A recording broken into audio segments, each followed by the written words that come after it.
Les enseignements que je tire de cette recherche-action et de l'appréhension de ce qu'est la justice restaurative, c'est que c'est fondamentalement complémentaire à ce qui se passe en protection de l'enfance aujourd'hui. Parce qu'il y a ce regard sur le passé et ensuite comment on accompagne les gens dans la projection sur ce qui va se passer pour eux après. Donc on est dans une espèce de fil continu entre l'histoire, ce sur quoi on est très centré en protection de l'enfance, ce sur quoi sont aussi centrés les juges des enfants dans les jugements et les objectifs qu'ils fixent pour les mesures éducatives, et ce qui va se passer ensuite pour les familles. Donc c'est extraordinairement complémentaire. Les enseignements que moi j'en tire déjà, c'est l'observation des réactions des personnes concernées pendant l'exercice qu'on a fait, donc qui jouaient leur rôle, puis le rôle d'un autre auteur, puis le rôle d'une victime, hein, et surtout de pouvoir observer la réaction de quelqu'un lorsqu'il voit une autre personne jouer son histoire, quoi.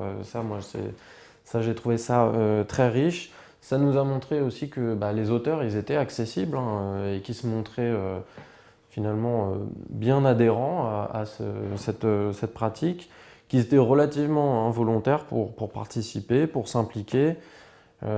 Aussi, je pense que le fait qu'on ait fait ça donc que entre auteurs et qu'on ait entre guillemets fait une sorte de jeu de rôle en leur demandant de devenir une victime, ça a apporté peut-être un peu plus de légèreté et ça leur a entre guillemets peut-être facilité un peu plus leur expression, c'était plus favorable, il y avait peut-être moins de réticence et moins de lourdeur que d'être confronté tout de suite, en tout cas, à une vraie victime. Donc, comme première étape, je pense que ça peut être pas mal.